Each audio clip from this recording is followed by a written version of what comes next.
Claro, por eso la ropa de la cuerda me olía a tabaco. Y por eso estaba manchado el sofá. Tranquilízate, hija. El niñato este, olvídate de volver a juntarte con esos chicos. Su amenaza fue la chispa que volvió a prender mi rabia. Me juntaré con quien me dé la gana, bramé, y el pasillo entero retumbó como si no fuera capaz de contener mi voz. No mientras vivas en esta casa. Entonces, igual paso de vivir en esta casa. Lleno de ira, le pegué un puñetazo a la puerta. Puede que fuera más barata y endeble que la de mi antigua casa, o puede que fuera yo el que me había vuelto más fuerte por dentro y por fuera. El caso es que mi golpe fue tal que resquebrajó la puerta, en cuyo tablero surgió una brecha de bordes astillados. Sin saberlo, acababa de abrir una herida parecida entre mamá y yo. «¡Jacob! ¿Qué has hecho?» De los nudillos me brotaban minúsculas flores de sangre. Aunque no eran graves, cuando mi madre las vio, olvidó por un momento el desastre de la puerta. Trató de cogerme la mano para examinarla, pero yo me revolví y me lamí la sangre. Era salada como las lágrimas que había intentado derramar sin éxito. Eso me calmó un poco. Luego alcancé una mochila de lo alto del armario. Me asombró descubrir que ya no necesitaba ponerme de puntillas. No, realmente ya no era un niño. «Me voy con papá», anuncié. Creo que en aquel momento todavía deseaba que mi madre no me dejase marchar, que ejerciese su autoridad para impedirme salir de casa. Pero no lo hizo. No sé si fue porque también había dejado de verme como a un crío o porque incluso ella me tenía miedo. Fue Amanda la que, irónicamente, dejó de llorar por la caída y empezó a hacerlo por temor a que cumpliera mi amenaza. «No te vayas, Jacob. Te juro que no voy a volver a chivarme». «Tú no eres la que tiene que disculparse, Amanda», dijo mamá secamente. «Déjalo que llame a su padre, si quiere, a ver lo que le dice».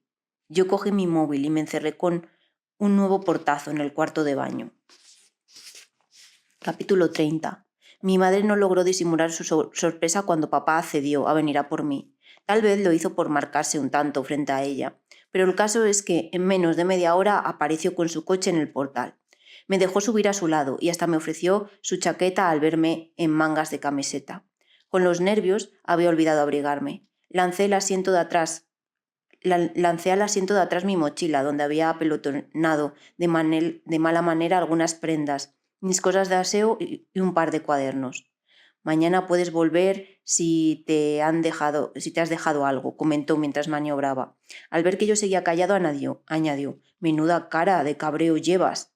Él, por el contrario, parecía de muy buen humor. Incluso encendió la radio y dejó sonar la música sin atosigarme con preguntas hasta que aparcamos frente a un portal estrecho que se abría entre dos negocios destartalados. Aunque viviese cerca de nosotros, apenas conocíamos su piso. No le gustaba llevarnos allí, ni siquiera en las raras ocasiones en que venía a buscarnos. Mucho tiempo.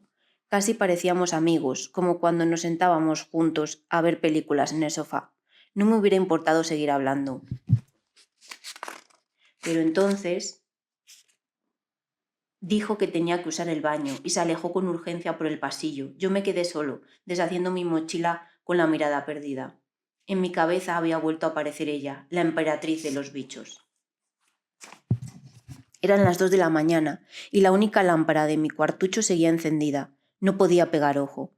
Las horas pasaban y yo aún no sabía cómo iba a hacer para defenderme de Martina. Cómo iba a impedir que me descubriese ante mis amigos. Para distraerme, me había puesto a garabatear una nueva escena de mi cómic. También Lobo, igual que yo, estaba a punto de enfrentarse a un nuevo enemigo. Ya había trazado un gran bocadillo que le asomaba entre los dientes, pero no se me ocurría ninguna frase para la ocasión. La parte de mi cabeza que usaba para dibujar seguía despierta, pero la de discurrir estaba tan oscura como el resto del piso. Mi padre roncaba en la habitación de al lado. Al fin, cansado, cerré el cuaderno y lo guardé de nuevo en la mochila. En el fondo atisbé la edición de segunda mano de Frankenstein que me había conseguido mi madre. Aún no había empezado a leerla. Nuestra tutora nos había asegurado que, con Aguirre o sin Aguirre, seríamos examinados igualmente de su asignatura. Hojeé las páginas con aire distraído, agobiado por la cantidad de texto que contenía. Al fin, no sé cómo, fui a parar a uno de los enrevesados parlamentos del monstruo. Hacia el final del párrafo me topé con un par de líneas subrayadas. Las releí un par de veces. Luego, súbitamente inspirado, cogí de nuevo mi cuaderno e hice hablar al lobo con aquellas palabras, las mismas que había pronunciado la criatura de Mariseli. Ten cuidado, porque no tengo miedo y eso me hace poderoso. La frase no solo quedó escrita en el papel mientras la copiaba, también me fue grabándose en mi cabeza. No tengo miedo, me dije, y eso me hace poderoso. Fue entonces cuando entendí que estaba equivocado al pretender defenderme de Martina, que el único modo de hacerle frente era atacar, igual que Lobo, que no debía considerar mi reencuentro con ella como una amenaza, sino como una oportunidad de vengarme por todos los años de acoso y soledad, que en realidad yo no era un lobo cualquiera, era Lobo. Me acaricié una última vez las heridas secas de la mano, luego apagué la luz y aún abrazado al cuaderno me puse a pensar. Y ahora sí, por fin, comencé a trazar un plan osado que dependía en buena medida de la suerte, pero también de mi habilidad. Comenzó a la mañana siguiente, en el patio, durante la clase de educación física. El profesor, un chico joven y entusiasta de su materia, nos espoleaba para que trotásemos alrededor de la cancha de baloncesto. Muchos de mis compañeros holgazaneaban, hablaban entre sí o simplemente caminaban en vez de correr. «Profe», le dije después de completar 2 o 3 vueltas a toda mecha para hacer una más creíble la comedia. «¿Puedo ir al baño? ¿No puedes aguantarte?», preguntó él a su vez. «Es que tengo ganas de vomitar», repliqué con urgencia, componiendo aquel gesto de debilidad que tan ensayado tenía de mis amigos del colegio. Sabía perfectamente cómo fingirme enfermo. «Espera, que voy contigo». Vi esfumarse por un instante mi única oportunidad. Por suerte, en aquel momento alguien reclamó la atención del profesor, que resignado metió la mano en su sudadera para entregarme algo. Era el pequeño llavero que abría las puertas de los vestuarios. «Toma, pero no tardes», me advirtió. Confiaba en mí. Tuve que hacer un esfuerzo para no salir galopando. En vez de eso, avancé penosamente, como si sintiese grandes retortijones. Solo cuando al fin doblé la esquina del edificio del gimnasio, volví a correr como alma que lleva el diablo. La cerradura de los vestuarios masculinos cedió sin dificultad a la llave. Allí solíamos dejar nuestras cosas durante la clase, sobre todo los teléfonos, que eran demasiado pesados para los bolsillos de chándal. Suspiré profundamente al encontrar el de Hernán en el bolsillo interior de su abrigo. Era una de esas cosas que podía haber echado todo a perder. Tampoco me costó mucho reproducir su patrón de desbloqueo, que la había visto dibujar decenas de veces, una simple H, trazada de izquierda a derecha y de arriba a abajo. A pesar de su sencillez, el dedo me temblaba en la pantalla. Tal y como tenía pensado, me encerré en el retrete para la parte más delicada del plan, aquella que no dependía de mí, sino de los mensajes que hubiera intercambiado mi amigo con Martina. Necesitaba encontrar algo en sus conversaciones, algo que la comprometiese, que la hundiese, que la pusiese en la misma situación que ella me había puesto a mí. Tenía una idea, por supuesto. Creía conocer a Hernán lo suficiente como para saber que le había pedido a Martina alguna fotografía íntima, un desnudo, una postura sexy, algo. Como no disponía de tiempo para leer, simplemente hice correr el dedo por el cristal a la caza de imágenes. Para mi decepción, no encontré nada de lo que buscaba. Apenas 3 o 4 selfies de Martina frente al espejo del baño, fotos confusas de alguna fiesta con sus amigos, de sus apuntes, de sus uñas pintadas de negro. En definitiva, nada que me sirviese. En cambio, los dos habían hablado de lo que podía imaginar, sobre todo hacia el final del chat.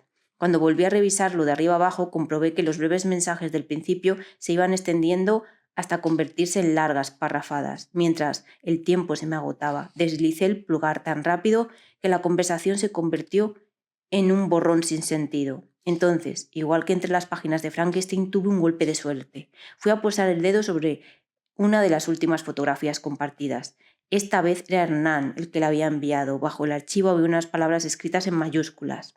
«Pero no lo cuentes nunca a nadie, ¿ok?». Eché un rápido vistazo al texto que precedía la foto antes de reenviarla a mi propio teléfono. Luego, tras asegurarme de haberla recibido, borré cualquier rastro del envío en el móvil de Hernán. Me acordé incluso de eliminar la notificación del mensaje eliminado. Así, nuestra conversación volvió a quedar exactamente como antes. Por último, dejó el móvil en su sitio y, con tanto alivio como si de verdad hubiese vomitado, regresé al patio con los demás. La tenía. Capítulo 32. A cambio de tanto desorden, el piso de mi padre ofrecía algo que no tenía en casa de mamá: libertad. «¿Puedo salir esta noche a celebrar esa chorrada de Halloween?», repuso el socarrón. «Anda, toma». Me puso en la mano un crujiente billete de 50 euros. Era mucho más de lo que mi madre me daba semanalmente para mis gastos. «Puede que yo también salga», añadió. «Ya sabes, aprovecha para volver tarde». Hacía tiempo que había oscurecido cuando salí de casa. Por el camino hacia el bosque, a la luz de los escaparates que seguían encendidos, circulaban grupos de chicos y chicas con los rostros cubiertos por máscaras o deformados con heridas y cicatrices de plástico. Yo no me había maquillado, pero llevaba bajada hasta los ojos la capucha de mi anorak y dentro, en el bolsillo interior, mi máscara de lobo. Por primera vez sentí que el peligro al que estaba a punto de enfrentarme no me producía miedo, sino impaciencia.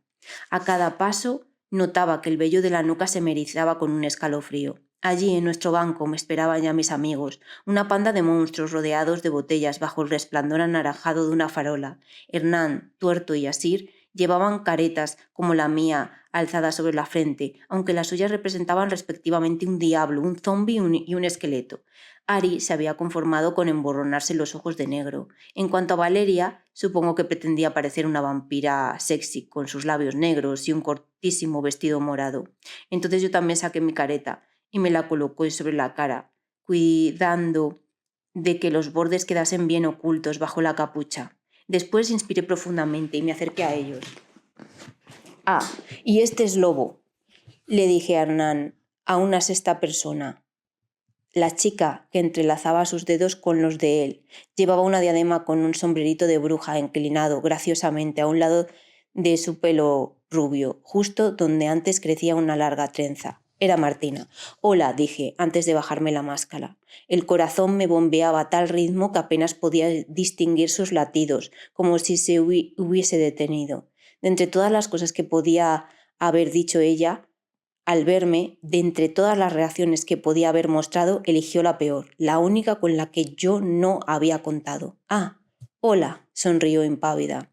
Esperaba al menos un gesto de sorpresa, que me mirase con pena o con cinismo, incluso que cuchichease algo al oído de Hernán, que mostrase algún signo de vergüenza o de desprecio, pero lo que no estaba preparado era para aquella genuina indiferencia. «Oye», dije aún sabiendo el riesgo que corría, «me suenas mucho. ¿No venías tú a mi colegio?»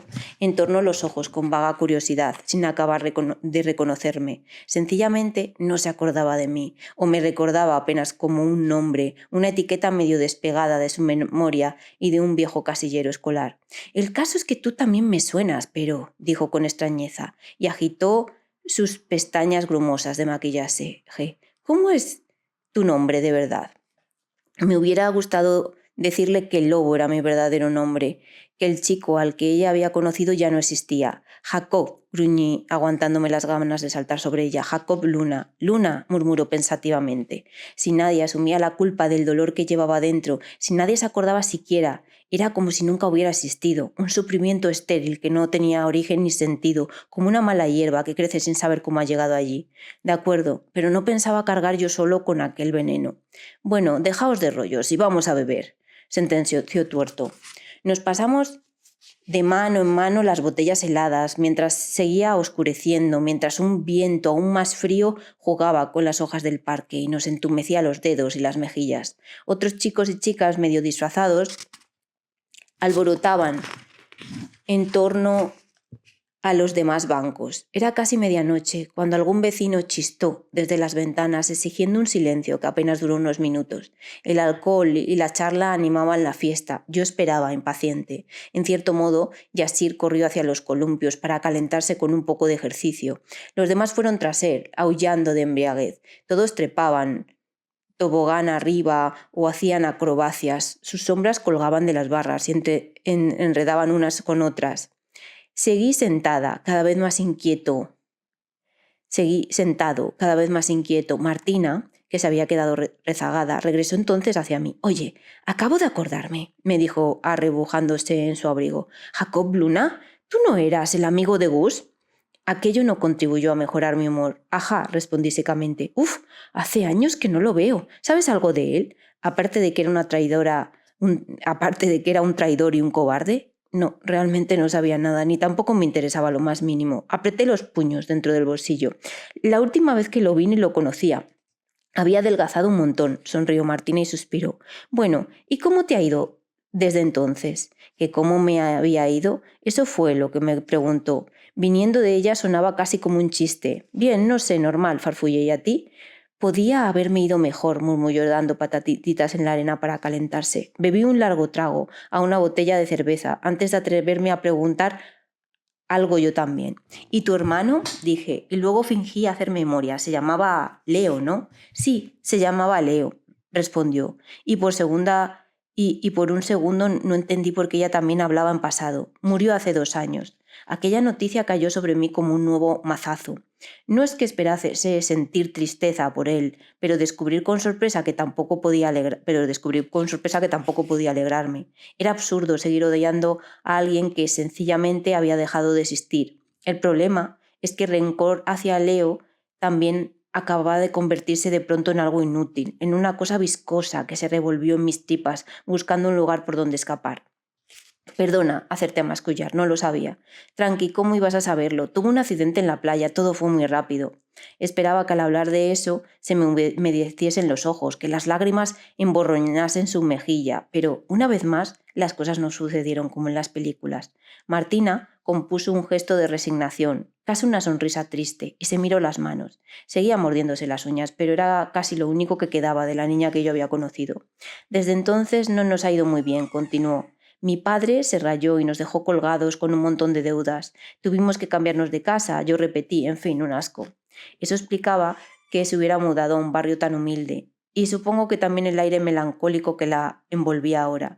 Podía haber dicho algo para consolarla, pero notaba el cuerpo bloqueado. Bajo mi apariencia indiferente, un remordimiento me escargaba el vientre. Por suerte o por desgracia era demasiado tarde para arrepentirse. Hernán se acercaba corriendo hacia nosotros y el brillo ebrio de sus ojos se había transformado en ira.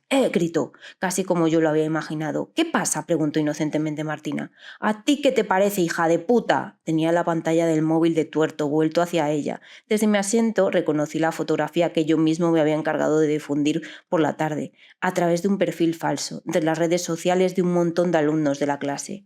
Bajo la imagen que había recibido tuerto también había un mensaje. ¿Sabías que la madre de Hernán está zumbada? Porque eso era lo que se veía en aquel selfie. A mi amigo con un gesto que no acababa de ser una sonrisa, fotografiado en la sala común de un hospital psiquiátrico. Resultaba obvio por los internos que, al fondo, miraban con asombro a la cámara encogidos en su pijama azul. Uno de ellos tenía las manos retorcidas y vueltas hacia el pecho como pequeñas garras. Otra dibujaba en un folio con ceras de colores y aire infantil. Más adelante, justo en segundo plano, estaba la madre de Hernán, la única que no alzaba la cabeza. Solo vigilaba de reojo a su hijo con los brazos cruzados y la cabeza agacha, en una postura forzada, casi inverosímil. Por eso Hernán no hablaba nunca de su familia, porque él también tenía un secreto que lo torturaba. Ahora entendía que se lo había revelado a Martina a cambio de las confidencias de ella, de la trágica historia de su hermano. No sé si para terminar de ligársela o porque le gustaba de verdad. Ya no importaba, porque yo acababa de destruir su relación. Hernán, te juro que yo no he enviado eso. ¡Que te calles!, replicó él, empujándola con tanta violencia que cayó sentada sobre el banco a mi lado. Me sorprendió ver lo rápido que mi amigo podía pasar de la ternura al odio. Cerca, en alguna parte, rompió a sonar el aullido de una sirena. Capítulo 33. Un centelleo de luces azules sucedió al ruido. Avanzaba calle abajo hacia el bosque, proyectando sombras cambiantes entre las ramas de los árboles. Algún vecino debía de haber llamado a la policía para quejarse del ruido o del botellón. De inmediato, un revuelo de figuras que saltaban de los bancos escapó del parque en dirección contraria al vehículo. ¡Vámonos!, exclamó Valeria. Hernán permaneció aún un momento frente a Martina, con los labios apretados. «Estás jodida», la amenazó entre dientes, antes de saltar el muro de ladrillos que delimitaba el parque y salir galopando tras los demás. Sobre el banco quedaron abandonadas las botellas medio vacías y la propia Martina. «¡Lobo!», me apremió Ari. Yo seguía allí, parado, oyendo rugir a mi fiera de satisfacción y de desprecio. Esperé a que Martina alzase la vista para volver a cubrirme la cara con la máscara. Por la suya resbalaban un par de lágrimas que brillaban como joyas azules a la luz cada vez más próxima de la sirena. Al fin eché a correr para alcanzar a mis amigos y la dejé sola. Crucí entre los coches aparcados, guiándome por el sonido de pasos apresurados sobre el asfalto. Los demás me llevaban ventaja y la careta no me permitía respirar bien. Me pareció más seguro no quitármela, así que me detuve y apoyé las manos sobre los muslos para tomar aliento durante un segundo. El aire helado de la calle me ardía en los pulmones. Cuando me incorporé de nuevo ya no oía nada. Me asomé a un par de bocacalles, pero no vi sino el resplandor mudo y anaranjado de las farolas. Debía de ser ya muy tarde, había ido a parar a una zona desconocida y especialmente laberíntica del barrio. Avancé a enérgicas zancadas por el centro de la calzada, sin saber muy bien hacia dónde. Tampoco me importaba. Casi deseaba encontrarme con alguien, aullarle, saltarle encima, hacerle salir corriendo, enseñarles a todos quién era Lobo. Fui a doblar una esquina cuando volví a toparme de bruces con la policía. El coche estaba atravesado en mitad de una calle algo más ancha que las otras, pero igual de poco transitada. Aunque había silenciado el ruido de la sirena, las luces azuladas seguían dando vueltas, mezclándose sobre las fachadas con otras de color ámbar. Estas salían de una ambulancia aparcada a caballo entre la acera y la calzada. Junto a ella yacía alguien, medio cubierto por una brillante manta isotérmica, una especie de papel dorado y crujiente con el que envolvía el regalo de Gus, como el que envolvía el regalo de Gus. Al ver que el cuerpo no se movía y que los agentes desplegaban una cinta para impedir el paso a los primeros curiosos, supe que estaba muerto. Después de todo, resultaba que la policía no había venido a por nosotros. Aún seguía allí, hipnotizado, cuando las ventanas empezaron a encenderse. Algunos vecinos asomaron al balcón y otros salían de los portales en ropa de casa y pantuflas. También el pie inerte del cadáver estaba enfundado en una raída zapatilla de felpa. La otra quedaba boca abajo, chafada, unos metros más atrás. El cuerpo estaba lo bastante cerca de la acera como para pensar que había saltado desde una de las ventanas. Intrigado, me acerqué un poco más para mezclarme entre la gente. Algunos me miraban con curiosidad o se asustaban al descubrirme a su espalda. Había olvidado que aún llevaba la máscara puesta. Fue al guardarla en el bolsillo cuando sentí aquella mano en el hombro. Casi pude sentir su frialdad a través del anorak, como si la hubiese posado en mi piel desnuda. Entonces yo también me sobresalté. La mano, como ya sabes, pertenecía a mi profesor, a Aguirre, a un Aguirre desorientado, en pijama, que contemplaba la escena entre los demás, pero con un aire confundido y ausente. Ni siquiera se había echado por encima una chaqueta y llevaba el primer botón de la camisa desabrochado. Pensé que acabaría de despertarse, que había salido de uno de aquellos portales, aunque maldije mi suerte al verlo. Él estaba tan impresionado que ni siquiera dio muestras de reconocerme. ¿Qué ha pasado, hijo? No sé, dije apartándome. Uno que se ha tirado, supongo. Una mujer en bata de rombos se volvió hacia mí y me miró con extrañeza. A mí me ha despertado el golpe, dijo después. Debía de ser un vecino, el pobre. Sí, murmuró el profesor. ¿Pero quién era? Yo qué sé, mascullé con incomodidad. Lo único que quería era largarme de allí cuanto antes. La señora de la bata seguía mirándome de reojo. Ve a veranda, me rogó Aguirre, casi gimiendo. Pero ve, por favor, insistió. Creo que lo conocía. Tenía que conocerlo, por eso estoy aquí, ¿no? Lucía lucía un aspecto extraño, incluso tratándose de él. Siempre había pensado que estaba enfermo, pero ahora también parecía haberse vuelto loco. Los ojos de huevo se le habían salido aún más de las órbitas y con las manos se agarraba pellizcos de barba pelirroja en una especie de tic nervioso. Quizá sería mejor hacer lo que me decía, aunque solo fuera para poder alejarme de él. Lentamente atravesé el estrecho pasillo que quedaba a un costado de la calle, entre las fachadas y el cordón desplegado por la policía. Desde el otro lado de la escena, donde se amontonaban la mayoría de los vecinos, podría ver mejor el cadáver.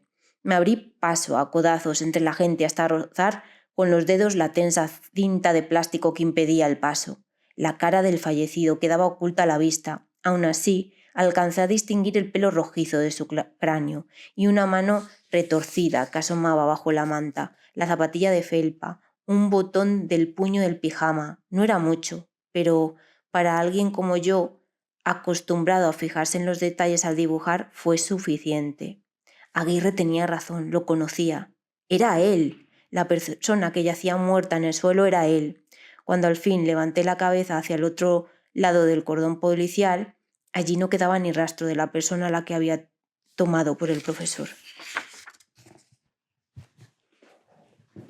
Capítulo 34. La ha palmado el ojo de huevo. Ya, qué fuerte. Dicen que se tiró desde un sexto. Tuvo que quedar aplastado, tío. Aquella mañana nos hablaba de otra cosa en el instituto. También mis amigos daban vueltas y vueltas al asunto, arrebujados por el frío en el corredor trasero del patio. Es lo que se merecía ese capullo, sentenció finalmente Hernán, chafando una colilla humeante contra la pared. No digas eso, que está muerto, repuso Valeria, inusitadamente turbada. A mí también me impresionó la brutal afirmación de Hernán, en la que no había ni rastro de remordimientos. Yo sí lo tenía, pero al mismo tiempo seguía como anestesiado, no solo por lo que había visto en el lugar de la tragedia, sino porque apenas había conseguido conciliar el sueño durante el día de fiesta. Tenía bolsas bajo los ojos y la cabeza nublada por el cansancio. La noche de Halloween había vuelto a casa jadeante, sudoroso y completamente desencajado. Ni siquiera recuerdo cómo logré orientarme para llegar allí, solo que corrí al abrigo luminoso de las farolas, cruzándome en mi carrera con monstruos que regresaban de sus fiestas con el disfraz a medio quitar y el maquillaje corrido. Ninguno de ellos sospechaba que el auténtico monstruo era yo. Estaba tan trastornado que arañé un buen rato la cerradura antes de atinar a encajar la llave. Creo que en aquel momento hubiera podido llegar a contárselo todo a mi padre. Si no lo hice fue porque, por desgracia, encontré su piso vacío. Fuera donde fuera que había ido, todavía tardaría bastante en volver. Aunque apenas dormí, a la luz del amanecer mis temores fueron convirtiéndose en dudas. Era ridículo pensar que Aguirre se había aparecido frente a su propio cadáver. Tenía que haber una explicación lógica para aquel encuentro que yo había tomado por sobrenatural, un extraordinario parecido con algún vecino, un hermano que viviera con él, la sugestión producida por el alcohol o los remordimientos. Por desgracia, eso no cambiaba lo principal. Aguirre estaba muerto y quizá había sido mi broma cruel la que en última instancia lo había llevado a la depresión y después al suicidio. Pasé el resto de días atormentándome, apretando los puños hasta que las uñas se me quedaron marcadas en las palmas de las manos. Por suerte, mi padre no advirtió nada. También él se despertó de un humor sombrío, quizá debido a la resaca. Después de días sin fumar, volví a oler a tabaco. Otro humo, el que salía de la boca de Adna, me trajo de nuevo al presente. Este lobo está muy callado, musitó a pesar del frío. Sentí que su cercanía me asfixiaba. Me revolví e interpuse el codo entre ambos para adaptarme un poco, para apartarme de todos. Por un momento se me había pasado por la cabeza contarles lo que había visto, al menos lo del cadáver y la policía, pero estaba seguro de que me pedirían un montón de detalles escabrosos de la escena que no me apetecía recordar. Si había sangre, si le había visto la cara a Aguirre, si su cuerpo estaba destrozado por la caída. Ellos eran ahora mis amigos, pero no el tipo de amigos a los que puedes contarles algo así. Por primera vez me pregunté qué clase de amistad era entonces la nuestra. Oye, Hernán, saltó de repente Valeria. ¿Y Martina qué? ¿Has vuelto a hablar con ella? Él también tenía el ceño fruncido, pero por sus propios motivos. Se sentía furioso y humillado por lo que todo el mundo ya sabía, y también por los rumores que habían empezado a correr por el centro, que su madre solía agredir a sus enfermos, que le gustaba desnudarse en público, incluso que había tenido que ingresarla por las palizas que desde pequeño le propinaba Hernán. No sé si algo de todo eso sería verdad. Lo que sí comprendí por primera vez es que también él tenía su propia historia y su propio infierno, que su lobo, igual que el mío, había nacido de alguna parte, esa que yo había dejado al descubierto. Aquella mañana pude ver sus ojos fieros asomándose a los de Hernán, cuando éste respondió, refiriéndose a Martina: «La guarra esa me ha bloqueado». «¿Va pasando por ahí fotografías tuyas y luego te bloquea?», dijo Ari, mientras dejaba escapar el humo entre los labios con una mueca de desprecio. «A ti sí, pero a nosotros no», repuso Tuerto echándose la mano al bolsillo. «¿Cuál era su perfil?» Todos sacaron sus móviles, dispuestos a volcar en ellos su odio hacia Martina. Conociendo a Hernán, intuía que no se conformaría con eso, pero ya no podía hacer nada. Dejé que sus furiosos pulgares trabajasen, mientras mi mirada vagaba al otro lado de la verja. Fue entonces cuando lo vi otra vez. Estaba allí, al otro lado, de pie y semioculto por la oscuridad de unos portales repletos de grafiti. Seguía en pijama, luchando con el botón desabrochado de su camisa. Miraba en torno suyo, como una criatura perdida, tratando de orientarse. No es Aguirre, me dije. La cabeza me latía más que el corazón. Se le parece, pero no es él. ¿Veis a ese? Murmuré tratando de imprimir normalidad a mi voz. ¿A quién? Preguntó Yasir, apartando la vista del teléfono. A ese tío, lo señalé. La respiración se me aceleró al ver que mi amigo alzaba las cejas confundidos. ¿Qué tío? Es una ventana. ¿Qué dices? No, el que está ahí de pie, en el soportal. Supongo que hubo alguna mirada burlona, aunque no pude saberlo porque seguía con los ojos clavados en la figura inmóvil y melancólica. Este fue el que más bebió el viernes, comentó al fin Valeria. Aún le dura la resaca de Halloween y está viendo ahora a los fantasmas. A ver si en vez de lobo pasa a ser loco, remató Yasir. No sé si lo asustaron las risas. El caso es que al momento siguiente el hombre se había esfumado. Yo no seguí insistiendo, tenía miedo de que realmente comenzara a dudar de mi juicio. La imagen de tipo duro que había construido podía derrumbarse en un momento, igual que yo había hecho desmoronarse la de Martina. En lugar de eso, me puse a rezar para mis adentros, muerto de miedo y de culpa, y como cuando era niño, rezar no me sirvió de nada.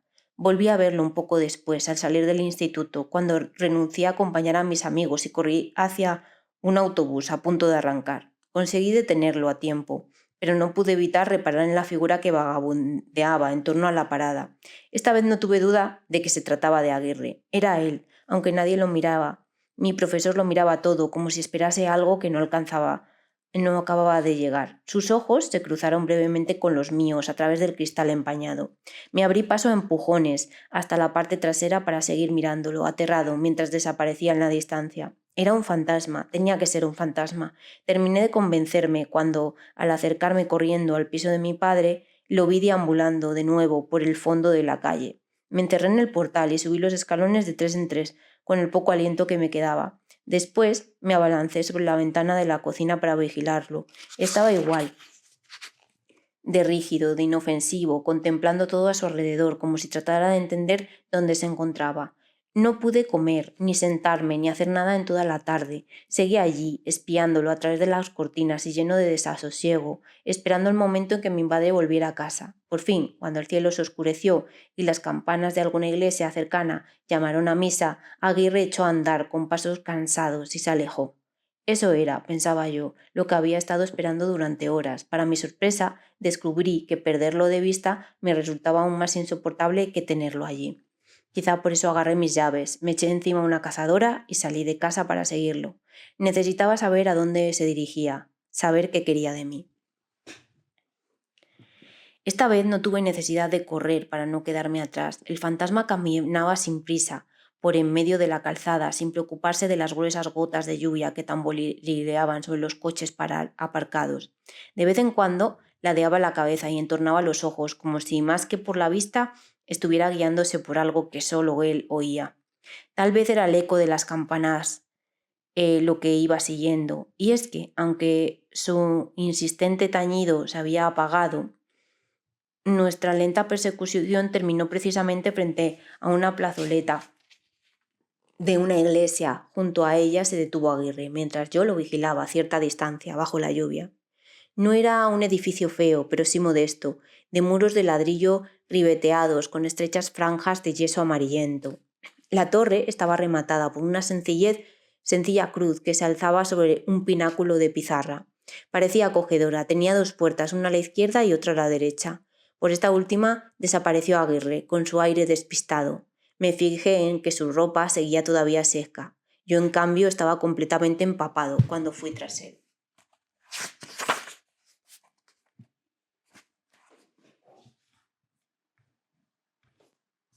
El profesor tampoco había arrancado ningún ruido de la puerta, pero al abrirla yo los goznes gimieron y algunos fieles se removieron en los bancos. La misa acababa de comenzar. Hacía mucho que no visitaba una iglesia, así que no puedo asegurar si había mucha gente o poca. A mí me pareció poca, apenas 12 o 15 bultos oscuros y encogidos en sus bancos. El resto de los asientos estaban vacíos. Tampoco vi rastro alguno de Aguirre. Parecía haberse desvanecido al otro lado de la puerta. Desalentado, me retiré el flequillo húmedo de la frente, pensando en retroceder. Si no lo hice fue porque distinguí a otra persona en la última fila. Incluso de espaldas reconocí su ancha figura, su gorra y el horrible estampado de su camisa. Era Gaby, arrellanado en el banco como solía hacerlo en su pupitre de clase, pero mirando atentamente al frente. ¿Qué hacía allí? Dios Padre, mi Creador, he entrado en tu casa, proclamaba un cura desde su micrófono. Volví los ojos hacia el sacerdote. A sus pies, sobre las escaleras que ascendían al altar, había un gran retrato guarnecido de flores blancas. La luz de un foco caía sobre la imagen. Aunque parecía una ampliación de mala calidad, el rostro de la fotografía resultaba inconfundible. Pertenecía al propio Aguirre. Estaba algo más joven y sonreía desvaídamente. El fantasma me había llevado hasta su funeral. Reconocí entonces algunos profesores.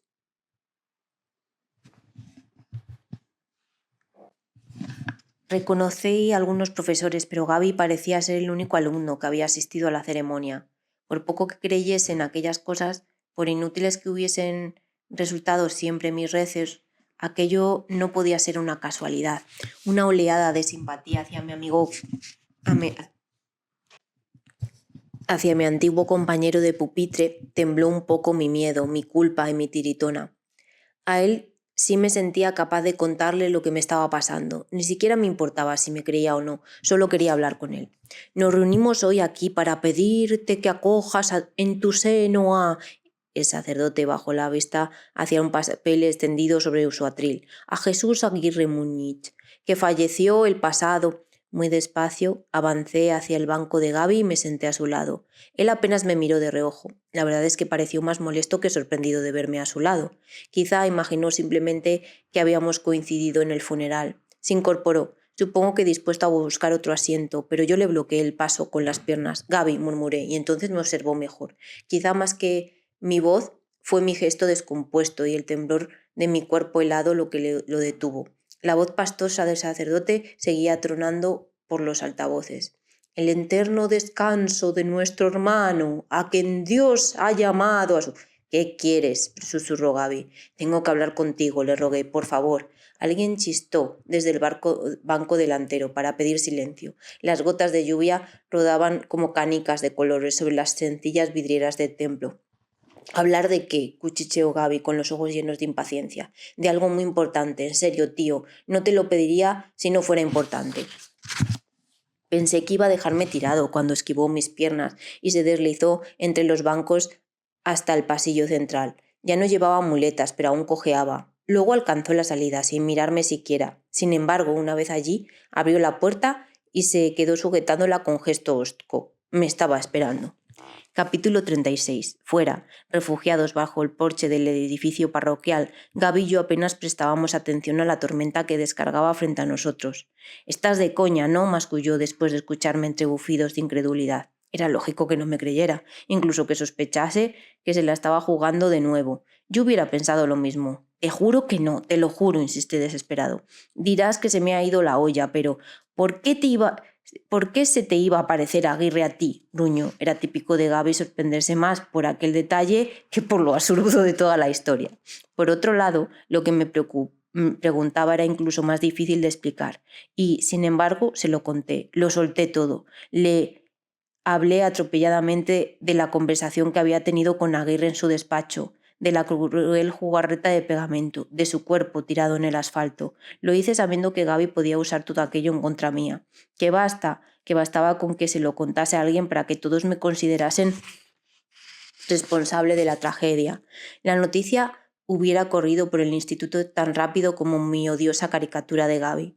Él se tomó unos segundos antes de contestar, pero siguió hablándome con dureza.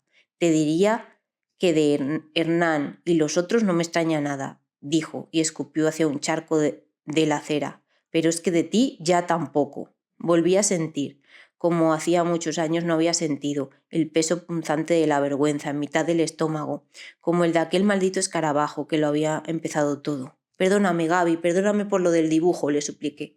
Intenté explicártelo, pero me bloqueaste. Te juro que no salió de mí hacerlo, ni muchísimo menos enviarlo por ahí. ¿No? Suspiró él, con un sarcasmo cargado de fatiga y resignación. ¿Te pusieron una pistola en la cabeza o qué? No, pero murmuré sin acabar de encontrar una buena excusa. Bueno, me pidieron que te dibujase, en plan broma. ¿En plan broma? Preguntó amargamente. En ese momento no supe decirles que no. Di más bien que no te atreviste, tío, repuso. Di que eres una mierda, que haces todo lo que te piden y punto. Hace varios años que no oía a nadie llamarme mierda. Me sorprendió notar que por primera vez aquel viejo insulto no me ofendía en absoluto. Al contrario, de algún modo resultaba tranquilizador que Gaby alcanzara a ver lo que se ocultaba bajo mi disfraz de matón. Es verdad, soy un mierda, admití bajando la cabeza. He sido un mierda desde pequeño. A él debió de sorprenderle que de verdad lo dijese en voz alta, porque para mi asombro se echó a reír inesperadamente. A veces las palabras mágicas son las que menos puedes sospechar. Al menos lo reconoces, suspiró. Los dos nos quedamos un rato en silencio, mientras la lluvia amainaba. Con un gesto suyo que ya conocía, Gaby se quitó la gorra y se repeinó hacia atrás con los dedos. Luego fue él mismo quien volvió a hablar. El vestido me lo hizo mi abuela. ¿Qué? Pregunté extrañado. El vestido de mariquitas con el que me dibujaste lo cosió mi abuela, explicó. Lo odiaba, pero a ella nunca pude explicarle por qué. No me dio tiempo. Bajé la cabeza, avergonzado. Tampoco me había parado a pensar apenas en el infierno de Gaby, en todo lo que había tenido que pasar antes de poderse mostrar tal cual era. Siento que por mi culpa titubeé, maldiciendo más que nunca mi torpeza con las palabras. Siento si he hecho que tu problema... Es que no es mi problema, joder, se enfureció él. El problema yo no lo tengo ni yo, ni uno que tiene acné, ni el que está gordo, ni la que saca buenas notas o malas. El problema lo tienen ellos, la gente como Hernán. Ellos son los que llevan dentro algo malo. Un lobo, pensé. Un lobo que, para escapar de su infierno, va levantando otros a su alrededor. Yo también era amigo suyo, ¿sabes? Dijo Gaby, cambiando repentinamente de conversación. ¿De quién? Le pregunté. Pues por un momento no supe a quién se refería. ¿De Hernán? Sí, bueno, dentro de lo amigo que se puede llegar a ser de él. ¿Cuándo? Antes, dijo él, y con ese antes parecía referirse a una vida distinta, a un Gaby que ya no existía. Él también arrancó entonces su confesión, no como la mía, avergonzada y en voz baja, sino articulada con aplomo y sencillez, como una herida que ya casi ha dejado de doler. Y no solo era mi amigo, añadió divertido, resulta que le molaba y todo.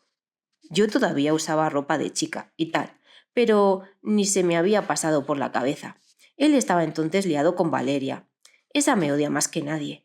El caso es que un día en el parque Hernán acabó lanzándoseme al cuello. Sí, esa misma cara puse yo. ¿Y qué hiciste? Pues quitármelo de encima, pero digamos que no le sentó bien, explicó. Empezó a darme de lado, a convencer a sus amigos de que pasaran de mí. Le dio por decir que era una guarra. Luego, cuando cambié de pintas, él también tuvo que cambiar de insultos. Lesbiana, machorra, cosas así. Pero lo que más le jodía es que yo estaba tan feliz que no era capaz de amargarme la vida. Sí, podía imaginarme a Hernán enfadándose por eso. Al menos aguantaste, repuse. Una parte de mí deseaba que la historia acabase allí. Gaby resopló por la nariz y esbozó una sonrisa más amarga. Luego se retiró un mechón de flequillo para descubrirse la frente. Allí, en la frontera que la separaba del crecimiento del pelo, destacaba un surco irregular y blanquecino, una cicatriz. «Dime que no te dieron una paliza», murmuré. Aunque mi ropa ya estaba casi seca, me sobrevino un escalofrío. «No es de un golpe», repuso Gaby, «es de una máquina de afeitar». ¿Te raparon?» «¿Sabes el mirador de la autopista?», preguntó, y yo negué con la cabeza. «Va, es un descampado al lado del puente. Era donde solíamos juntarnos. La cuestión es que Hernán me pidió que nos viéramos allí después de clase.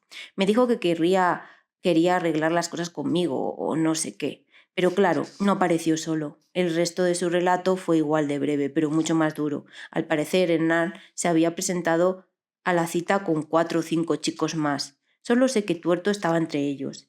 Era él, precisamente, quien llevaba en la mano algo que emitía un zumbido mecánico. Por desgracia, para cuando Gaby comprendió lo que era, ya los tenían encima. Apenas se llevaron un par de mechones, pero me hicieron un buen destrozo. Sonrió y señaló su cicatriz oculta oculta pero imborrable. Bueno, y esto, claro. Gaby no podía haber vivido todo aquello con la misma indiferencia con que lo contaba. Sin embargo, había sido lo bastante valiente como para no dar un paso atrás. En lugar de eso, y después de denunciar la agresión, él mismo se afeitó el resto de la cabeza.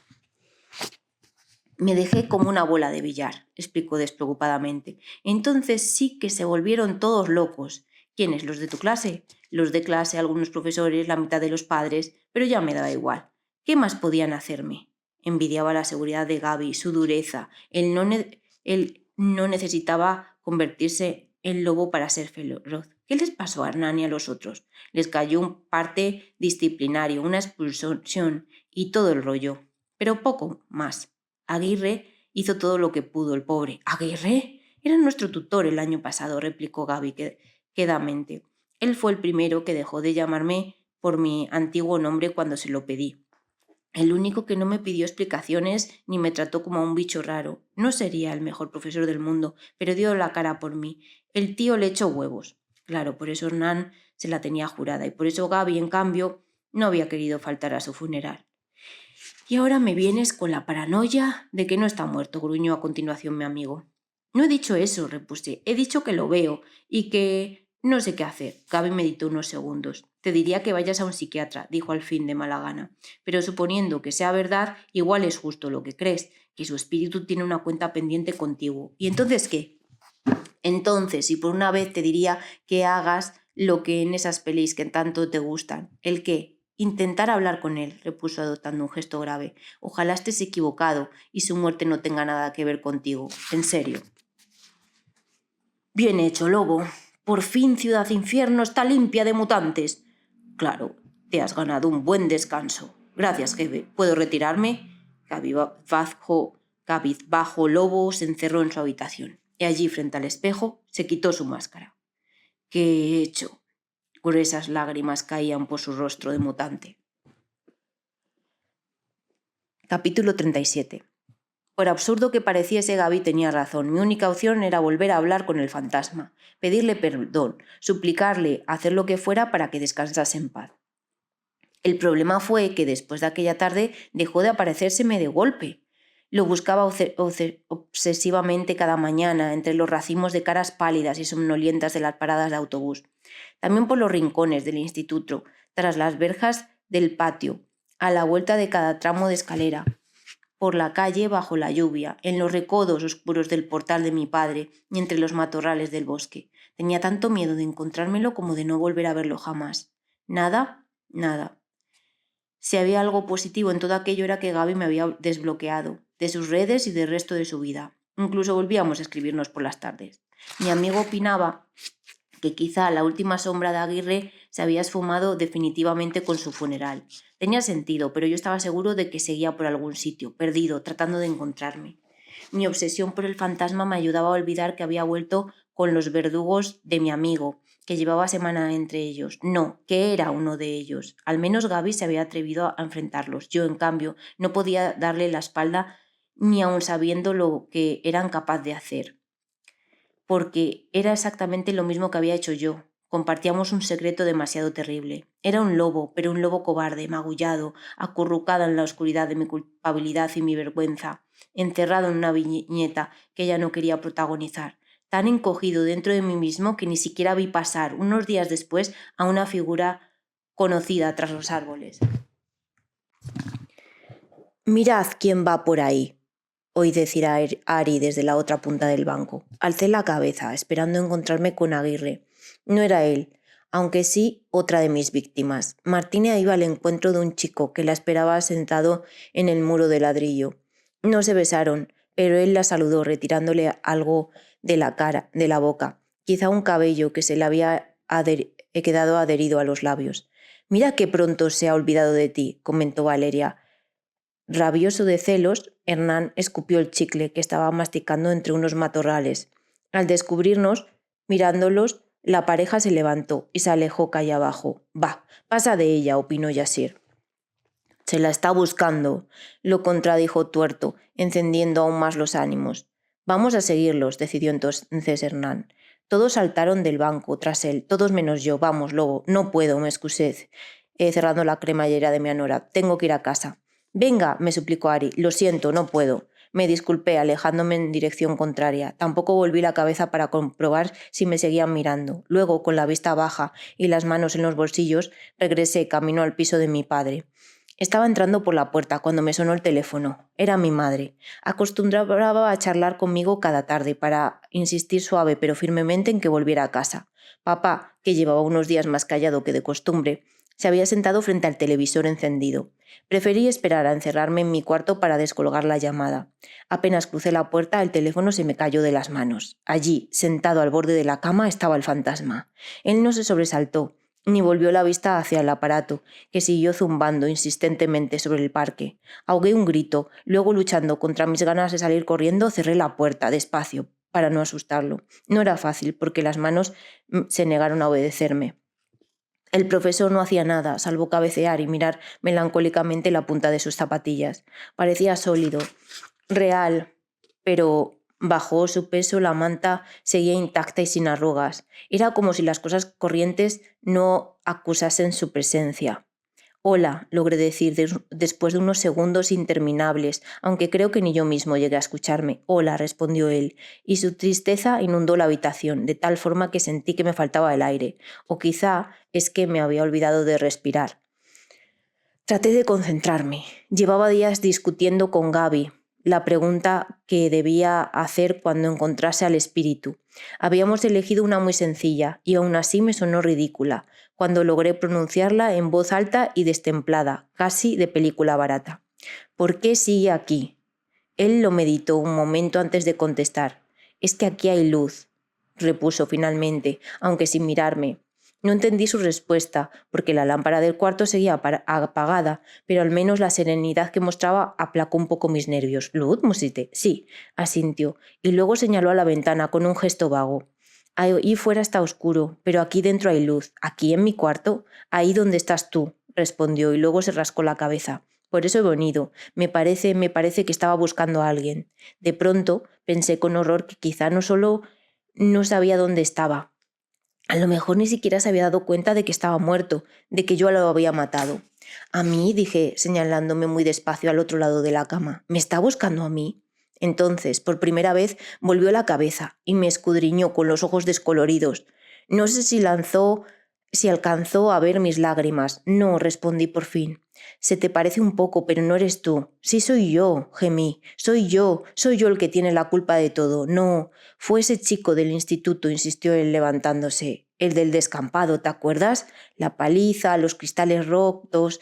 Creo que se apellidaba Luna. Yo mi apellido Luna. No, negó él agarrando el pomo de la puerta. Tengo que seguir buscando. Espere, por favor, le supliqué. Gonzalo, eso es, dijo, justo antes de salir de la habitación. Se llamaba Gonzalo Luna.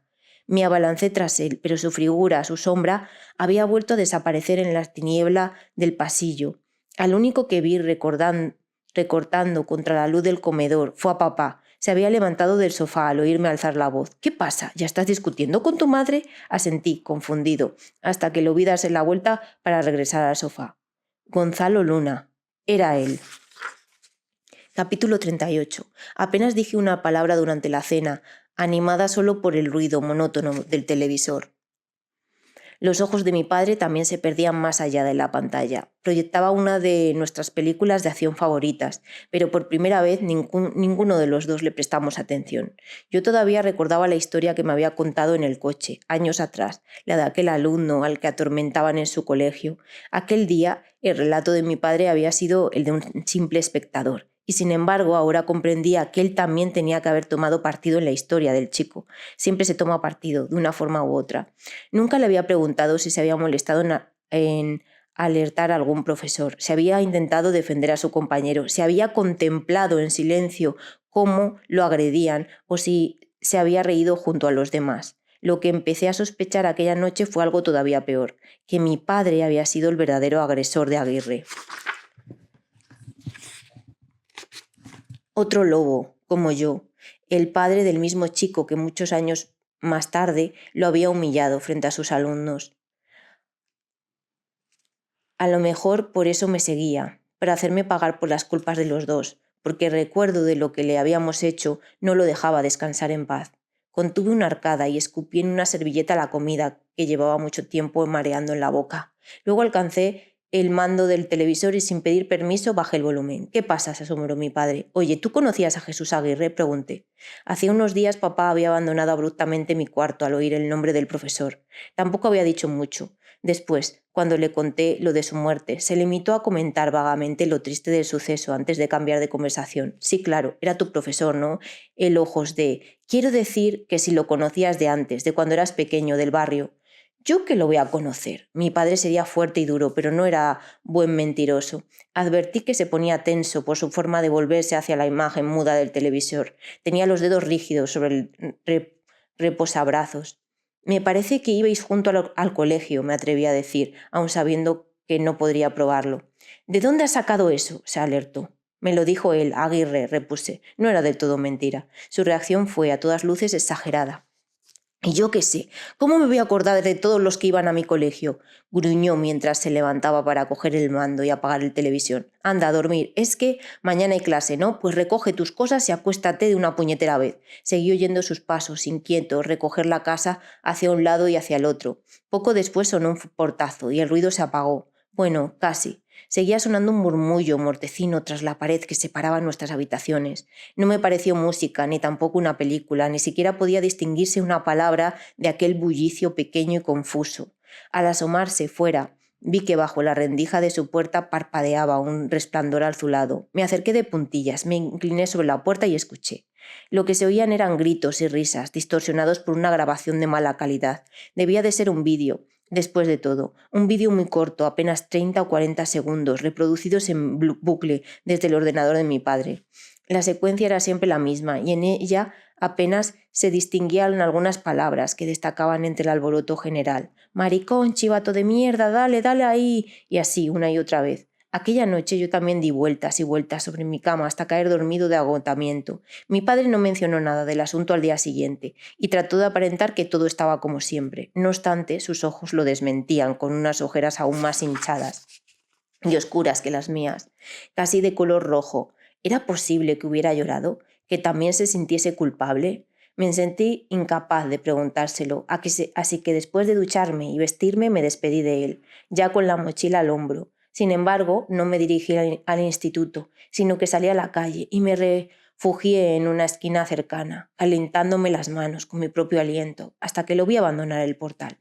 Entonces regresé corriendo a casa. Entré en su habitación y encendí el ordenador. Encabezando la lista de últimos archivos abiertos había efectivamente un vídeo.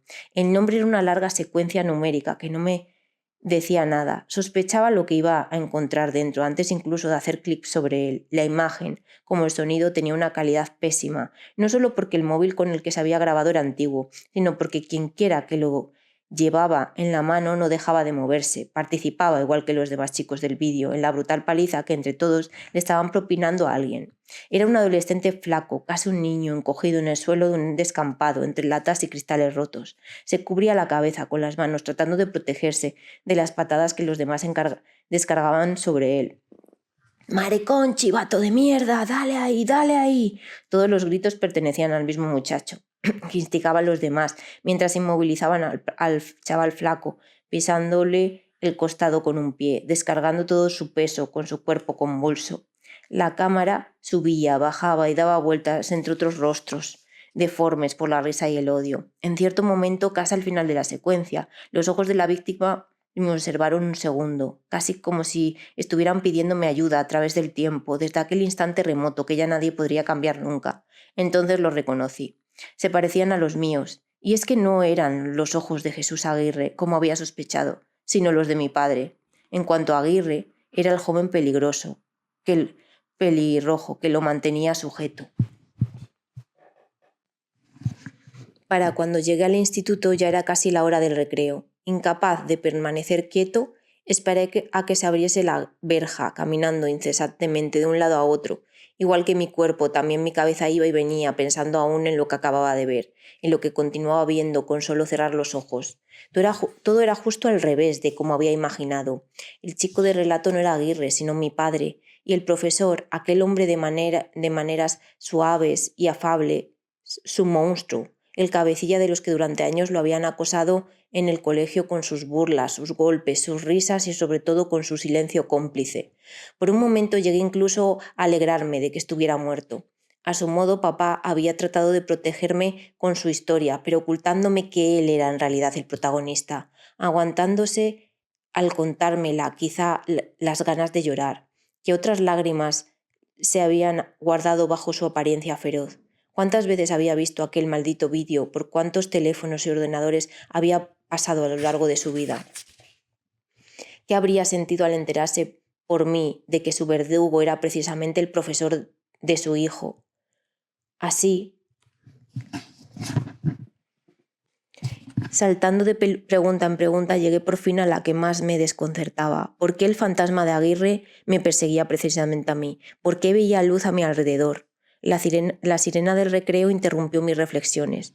Ya estaba cruzando el patio hacia la entrada principal cuando vi que Gaby se acercaba a la carrera. Hacía mucho que no nos dejábamos ver juntos en el centro. Tío, jadeó. Y luego preguntó sin rodeo, ¿lo sabes? ¿El qué? Lo de Aguirre. Resulta que no se suicidó. ¿Qué dices? Exclamé. Un inmenso alivio, como una gran bocanada de aire puro y liviano, aligeró por un momento el peso de mi culpa. Lo andan diciendo todos, dijo Gaby mientras me ponía una mano en el hombro. La tutora lo ha dejado caer antes de clase. Pero entonces... ¡Hombre lobo!, nos interrumpió una voz. A nuestra espalda acababa de aparecer Hernán. Parecía otra vez de muy buen humor. Todo su cuerpo volvió a tensarse, pero yo lo obligué a mantenerse firme junto a Gaby. Hola, lo saludé. Ya pensaba que no venías, me dijo mirando con sorna hacia el otro. Ven, anda, que tengo que hablar contigo. ¿De qué?, repliqué, pero sin el machote delante. No sea que me vaya a pegar, sonrió. Gaby se encogió de hombros e hizo amago de irse, pero yo lo retuve a mi lado. Déjalo, está hablando conmigo, repuse sintiéndome más fuerte de lo que me había sentido en días. ¿Qué querías? Hernán me escudriñó un momento con los ojos teñidos de desafío y de cierta sorpresa divertida. Una vez más le hacía gracia mi provocación. Tú vente y te cuento, insistió. Ahora no puedo, estoy con Gaby, gruñí. Dime lo que sea. Él pareció valorar si valía la pena retarme antes de contestar. Nos vemos en el bosque después de clase, masculló al fin. Necesito que me ayudes con una cosa. ¿Con qué?, pregunté. Temía que tuviera que ver con Martina. No me imaginaba otra cosa que pudiera hacerlo sonreír así. Tú vente, repitió. Si no estás haciendo manitas con tu novio, claro. Luego, después de dedicarnos una última mirada, desapareció en dirección al patio trasero. Yo me volví hacia Gaby, que también me contemplaba con asombro. Parecía a punto de decir algo, pero no le dio yo tiempo. Necesitaba que terminase cuanto antes su explicación. Dime de una vez qué le pasó a Aguirre. Ah, suspiró. Lo atropellaron, tío. El conductor se dio a la fuga.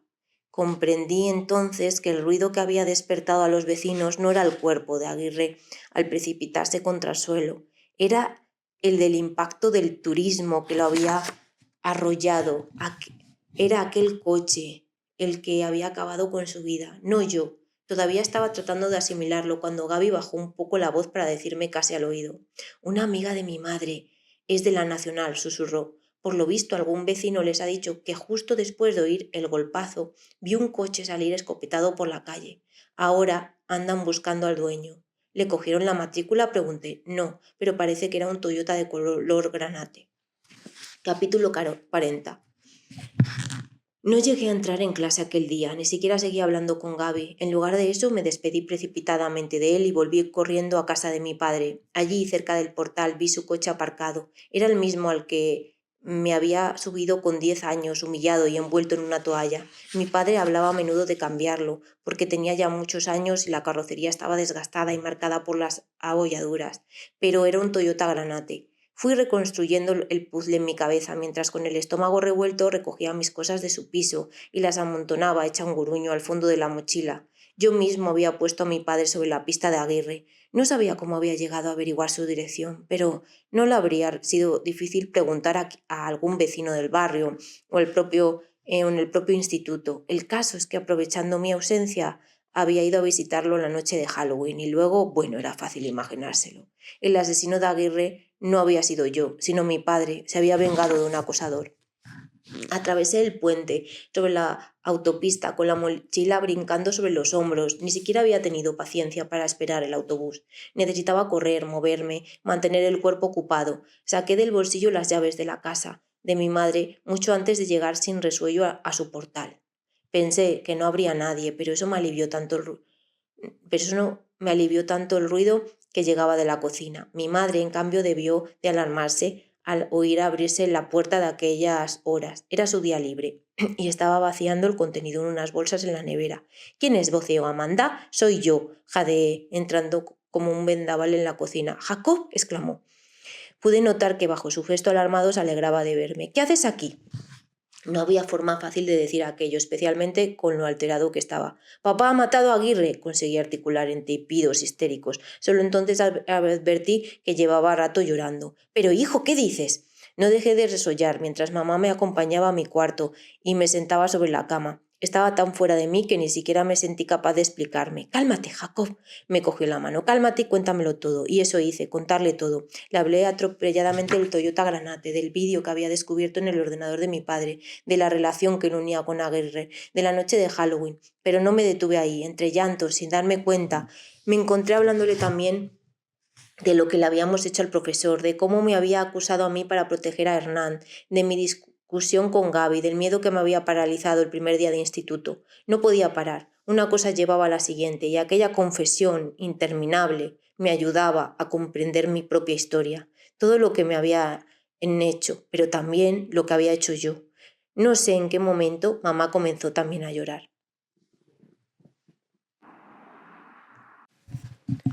No sé en qué momento mamá comenzó también a llorar. Aquello que a mí tanto me desahogaba iba cayendo sobre ella, como un peso gigantesco, inaguantable. Yo, en vez de detenerme, seguí hilvanando otros recuerdos más antiguos, recuerdos de mi infancia, de mi viejo colegio, de los motes y las humillaciones que aún llevaba a la espalda. Solo hubo dos cosas que no pude mencionar: a Lobo y a Fantasma. —Jacob —gimió mi madre cuando callé al fin exhausto—, ¿por qué nunca me has contado nada de esto? Sentí a mi lobo rugir, furioso, al fondo de las tripas. —¿Por qué no me pediste tú que te lo contara? Estallé. Pero, hijo —murmuró ella, con la cara desfigurada por la culpa injusta—, yo siempre te preguntaba cada día y tú nos decías que no pasaba nada. Mi rugido se disolvió de pronto en un nuevo sollozo. ¿Y por qué nadie se dio cuenta? Claro. Farfullé, deshecho en lágrimas y dejándome caer sobre su hombro. Ella me abrazó, igual que cuando era pequeño, y dejó que mi llanto empapase su hombro. Capítulo 41. Mi madre paseaba de un lado a otro de la habitación, con el móvil pegado a la oreja. Papá seguía sin descolgar sus insistentes llamadas. —Estará trabajando —suspiró ella, volviéndose hacia mí. —Oye, Jacob, mírame. Sé que tu padre y yo no nos llevamos bien últimamente, pero estoy segura de que él no ha matado a nadie. —Ya —repuse, secándome la nariz todavía húmeda. Sus palabras no lograban tranquilizarme. —Te juro que vamos a hablar los tres, juntos, de todo esto, cariño, te lo juro —dijo mientras posaba la mirada en el reloj del teléfono. —Ahora tengo que salir un momento a por Amanda. ¿Por qué no vienes conmigo? Yo negué con la cabeza. Me sentía demasiado agotado. —Bueno, entonces descansa. Trató de sonreír sin conseguirlo del todo. Espéranos aquí, ¿vale? Salió corriendo de casa después de recoger la compra que había dejado olvidada sobre la encimera. Y a mí aún me escocían los ojos cuando me tumbé sobre la cama. Aunque mi intención era dormir un rato, deslicé la mano con un gesto automático hacia el bolsillo. Buscaba inconscientemente el teléfono, al que llevaba horas sin prestar atención. —¿Dónde te has metido, lobo? Estamos en el bosque. Te estamos esperando. Si ves esto, vente para el mirador de la autopista. Trae tu careta, ¿ok? Todos los mensajes eran de Hernán. Nada más leerlos, me incorporé de golpe sobre la cama. El mirador de la autopista era aquel descampado del que me había hablado Gaby, el mismo donde lo habían citado para tenderle una trampa. Fue entonces cuando supe lo que iba a suceder. Y también lo que había querido decirme Hernán durante el recreo. Me puse en pie. Luego, sin esperar a que mi madre regresase con Amanda, salí de casa sin llaves y en mangas de camisa. Había olvidado el frío que hacía afuera, pero ya era tarde para regresar a por el abrigo. Lo que no había olvidado era la máscara. Tal vez la necesitase, al fin y al cabo. Galopé calle arriba, no solo para calentarme, sino porque temía no llegar a tiempo. Iba esquivando peatones e ignorando bocinazos airados al cruzar los semáforos en rojo. A pesar de todo, parecía avanzar muy despacio, como en esos sueños en los que corres y corres sin moverte del sitio. Por fin, el lejano rumor de la autopista fue creciendo hasta convertirse en un ruido ensordecedor. Estaba llegando a la imponente mole de hormigón que cruzaba la carretera. Confundido, oteé las laderas cubiertas de maleza que flanqueaban los extremos del puente. Gaby no me había dicho en cuál de los lados quedaba el mirador. Por suerte, en aquel momento distinguí una figura conocida y cabizbaja que lo cruzaba en dirección contraria a la mía. Iba fumando, como de costumbre. Ari, chillé corriendo a su encuentro. Ella levantó la vista del suelo para mirarme un momento y por toda sorpresa se echó por encima la capucha. Allí arriba, el estruendo del viento competía con el tráfico. «¿Qué pasa? ¿Dónde están todos?», le pregunté. «Por allá», dijo ella, señalando un punto a su espalda. Hablaba sin la dulzura habitual en ella, como si no supiera quién era yo. «¿Y tú a dónde vas?», insistí. «No sé, a casa, con mis tías», musitó apurando su cigarro. «Ve tú, yo no quiero saber nada». Luego tiró la colilla al suelo y siguió cruzando el puente sin mirar atrás. Yo tampoco la llamé, sino que aceleré mis pasos hacia el lugar que me habían indicado. A un costado del puente, la barandilla se veía interrumpida. En aquel punto comenzaba un rastro de matojos pisoteados que apenas podía considerarse un camino. Me interné entre aquellos matorrales hasta que, sobre el ruido de la autopista, me llegó el murmullo inconfundible de voces. Allí, ocultos, tras aquella jungla marchita y amarillenta, encontré a mis amigos. Herman, Tuerto y Yasir, transmutados en diablo, zombi y esqueleto, gracias a sus máscaras baratas. Un poco más atrás, pero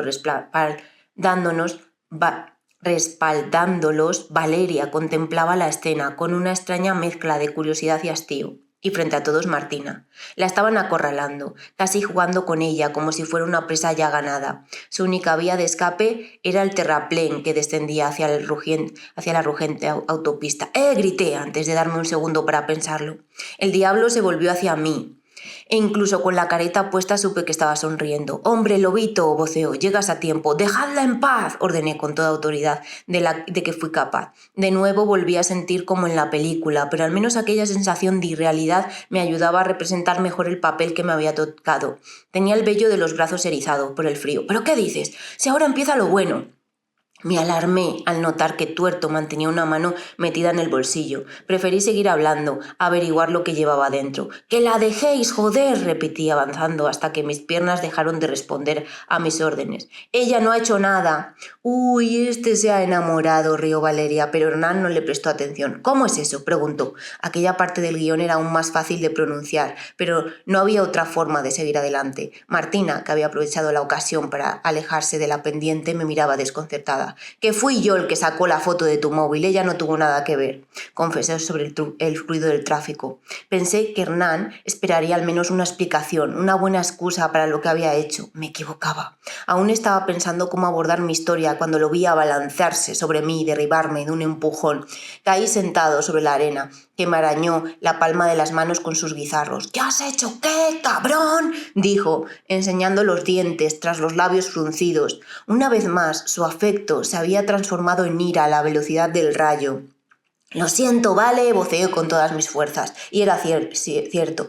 «¿Que lo sientes?», masculló Hernán, dirigiéndose a los otros. Que dice que lo siente. Ya te digo yo que vas a sentirlo más». Vi a Tuerto avanzar un paso hacia mí, pero también descubrí con asombro que Yasir se había alzado la careta. Tras ella, su rostro no parecía el de alguien capaz de acorralar a otro para darle una paliza. Casi podría jurar que estaba aliviado. «Espera, tío», dijo conciliador, «déjale que hable». «Una mierda va a hablar con lo que ha hecho», gruñó el otro, volviéndose hacia mí.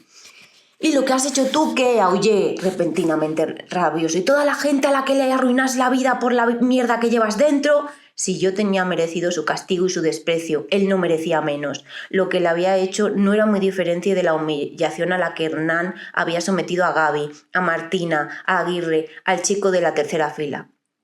Ambos éramos dos lobos y entre los dos nos habíamos repartido cada fresa. La diferencia estaba en que por primera vez yo no rugía por mí, sino por mis víctimas. Eso me infundió ánimos. Entonces Después de levantarme, me coloqué la careta que llevaba en el bolsillo. No tenía ninguna intención de comenzar la pelea, pero si Hernán me atacaba, algunas fuerzas me quedarían para devolverle el golpe. Y lo hizo, se abalanzó gritando sobre mí. «¡Te vas a cagar!», aulló mientras me embestía de costado. Su hombro se me hundió en el pecho, dejándome un instante de respiración. A pesar de eso, reaccioné lo bastante rápido como para agarrarlo de la cintura. Forcejeamos. Él lanzó un rodillazo que me rozó la entrepierna y yo respondí con un puñetazo que fue a pegarle en la barbilla. Pude sentir el filo casi cortante de su mandíbula en el dorso de los dedos y justo después el cabezazo que me atizó en la nariz. El sabor de la sangre que me resbalaba bajo la máscara encendió aún más mi cólera. Ya no tenía frío, sino que sudaba enloquecido por la pelea. Lo que vino después resulta más confuso, más golpes, empujones, guijarros a mi espalda a rodar por el suelo, gritos a mi alrededor. No supe si nos animaban a seguir o nos pedían que parásemos, al menos hasta que escuché bramar otra voz, mucho más grave y adulta, tan enérgica que hizo que los dos nos detuviéramos en seco. «¡Jacob!», era la de mi padre, llamándome desde el puente. Al verlo allí, el grupo de Hernán salió huyendo en dirección contraria y desapareció entre la maleza seca que bordeaba la autopista. Martina y yo nos quedamos allí, de pie, envueltos por el viento y el bramido del tráfico. Ella me ayudó a levantarme y me abrigó con su chaqueta. Entonces me despojé de mi máscara y la lancé por el terraplén que desembocaba en la autopista. Confío en que aún siga allí, cubierta para siempre de hierba. Capítulo 42. Mi padre conducía despacio. Por el modo en que me miraba a través del retrovisor, supe que mamá se lo había contado todo, al menos lo más importante. Tal vez por eso, mientras daba vueltas en coche buscándome, se le había ocurrido pasar precisamente junto al puente de la autopista. Temía que, impulsado por la desesperación, hubiera huido de casa para hacer una tontería. Apenas habló durante el trayecto, salvo para preguntarle a Martina su dirección. Ella, sorprendentemente, me echó una mano haciendo ver que me había peleado para defenderla, pero antes me ofreció un pañuelo de papel con el que contener mi hemorragia. Aunque la nariz no estaba rota, la congestión del golpe se sumaba al vértigo que aún me nublaba la cabeza. «Gracias», murmuró al despedirse en su portal, sin aclarar a cuál de nosotros se refería. Luego, cuando al fin nos quedamos solos en el coche, fue papá el que habló primero. Pensé que iba a preguntarme por la pelea, pero había otra cosa que le preocupaba aún más. «¿En serio me crees capaz de matar a alguien?», masculló. Permanecí callado, encogido en el asiento del copiloto. Él detuvo el coche en una esquina desde la que alcanzaba a ver, asomado entre los tejados, la cruz de la iglesia. «Es verdad que conocí a Aguirre», confesó a continuación, con las manos más aún sobre el volante. «Era bueno. Ya sabes quién era, ¿no?». «Sí», murmuré. «No había vuelto a verlo desde entonces», suspiró. «Tampoco tenía ni idea de que había vuelto al barrio, mucho menos de que era tu profesor. Cuando me lo dijiste, bueno, no te puedes imaginar. El mismo tío que me había jodido la vida estaba ahí mismo, a 4 manzanas, dándole clase a mi hijo. Solo de pensarlo me hervía la sangre. No dije nada. Aquella explicación solo lo hacía parecer aún más culpable. Me había propuesto no hacer nada, dijo con una voz que se iba apagando, pero luego, en fin... Terminé enterándome de que vivía otra vez en su antigua casa, la de sus padres, la de cuando éramos pequeños. Entonces, aquella noche, cuando tú te marchaste con tus amigos, fuiste a verlo, dije al ver que se quedaba callado. ¿Qué pensabas hacerle? «No lo sé, te juro que no lo sé», respondió golpeando el volante. «Supongo que quería amenazarlo, darle un par de tortas si se ponía chulo, yo qué sé, demostrarle que ya no era un blandengue, sino fuerte como él, que no había conseguido destruirme». Sabía que aquello no era del todo cierto. Lo quisiese o no, el carácter violento de mi padre, su aspereza, su aparente solidez, eran en gran parte el resultado de aquellos años. También él, como Gaby y yo, estaba marcado por una cicatriz indeleble. Podía dejar de doler, pero no desaparecía nunca. Mi padre frunció el ceño al rememorar la noche en que había visitado a Aguirre. «Cuando me abrió la puerta, lo encontré tan destrozado, tan hundido en la mierda», suspiró. «Olía a alcohol.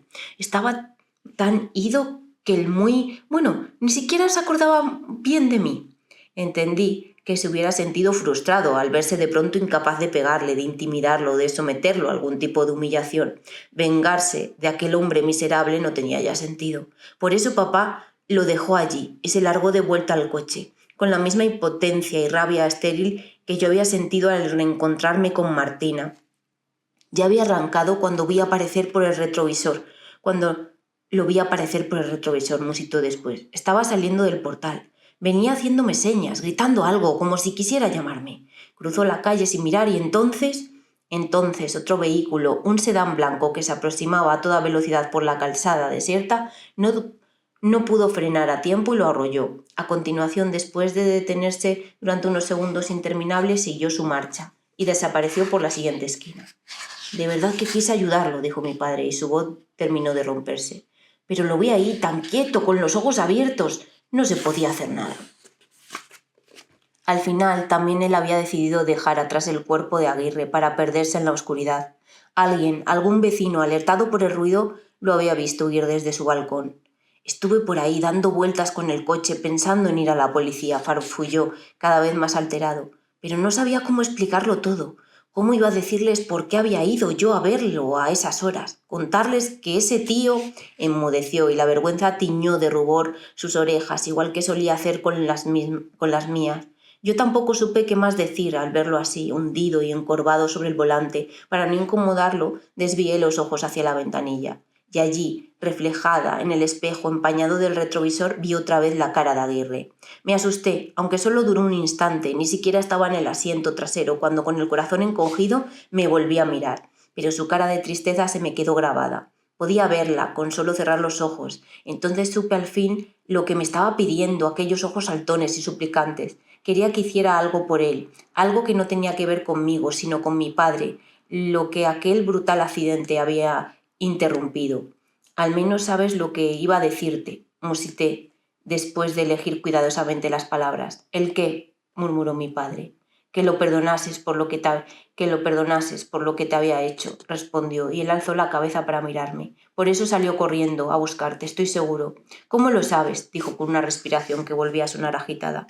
Porque ya no era ese chico que tú no conociste, respondí lleno de aplomo. Porque por mucho que te duela, él también había cambiado. Te juro que necesitaba que lo perdonases, que a lo mejor aún lo necesita. Entonces papá también se desmoronó, convirtiéndose por un instante en aquel chaval, desvalido y frágil, que me había mirado a través de la pantalla.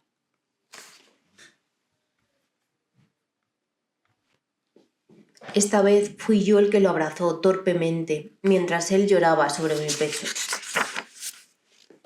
Capítulo 43. Solo volví a ver a Aguirre una vez. Fue aquella misma noche, después de que Amanda se colase sin permiso en mi habitación. Me reconfortaba estar de nuevo allí en pijama entre mis muñecos de superhéroes y los dibujos descoloridos que colgaban de la pared. Entre todo lo que quedaba del niño que había sido, la nariz y los cardenales ya casi no dolían. ¿Vas a quedarte seguro?, preguntó mi hermana, asomada al marco de la puerta. Era la tercera o cuarta vez que lo repetía desde la cena. Le preocupaba que al despertar hubiera vuelto a marcharme. Seguía necesitándome más de lo que yo creía. Que sí, que te lo prometo, repuse pacientemente. Vale, se tranquilizó. Y yo te prometo que no voy a volver a chivarme. Entonces dejé de sonreír y me senté en la cama para poder mirarla de frente. No, dije, quiero que me prometas justo lo contrario, que vas a chivarte. De mí o de cualquiera que te haga daño, ¿vale? Prométeme que no te lo vas a callar nunca. Promételo. Lo prometo, dijo ella muy seria, antes de que mi madre la llamara para acostarse. Fue entonces cuando, al acercarme a entornar otra vez la puerta, me volví y descubrí a Aguirre sentado a mi escritorio. Esta vez no me tembló tanto la mano al cerrar el pomo. Casi empezaba a acostumbrarme a su presencia. Mi profesor ya no parecía buscar nada, solo contemplaba, pasándola suavemente con los dedos, las páginas de mi cómic. El primer botón de su pijama estaba por fin abrochado.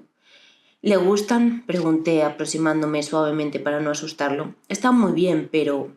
murmuró sin sobresaltarse siquiera. Pero falta un lobo. Una vez más no entendí su respuesta. En cambio advertí que mis trazos se transparentaban lentamente a través de sus dedos, como si hubiera comenzado a desvanecerse. ¿Un lobo?, repetí. El de aquella leyenda india, ¿no te acuerdas?, dijo. Y luego, rascándose la cabeza, añadió. ¿Nunca la conté en clase? Después, a la luz blanca del fresco e interrumpiéndose de vez en cuando para hacer memoria, me contó su historia, que era muy breve. Un muchacho charlaba con su abuelo a la luz del fuego. Como cada noche quería pedirle consejo. Estaba desconcertado porque a veces, sobre todo cuando se sentía víctima de alguna injusticia, lo inundaban la rabia y el rencor, y solo deseaba pagar con ferocidad con todo su dolor. Pagar con ferocidad con todo su dolor. Otras, en cambio, lo aceptaba con humildad y se mostraba dispuesto a aprender de él y a perdonar. Su abuelo le contestó que también en su corazón se desarrollaba la misma batalla entre dos fuerzas opuestas. Son dos lobos, explicó al joven. Uno de ellos es fiero y está lleno de ira y de arrogancia. El otro, por el contrario, es manso, compasivo y generoso. Los dos luchan cada día dentro de ti, dentro de cada uno de nosotros, intentando acabar con su oponente. ¿Y qué lobo gana? Aquel al que tú alimentes, dijo el anciano quedamente a su nieto, igual que Aguirre me lo dijo a mí aquella noche. Esta vez sí entendía lo que quería decirme, y también que llevaba tanto tiempo alimentando a mi lobo fiero que casi había dejado morir al otro. Si Aguirre lo sabía era porque alguna vez también a él lo había domado su lado oscuro.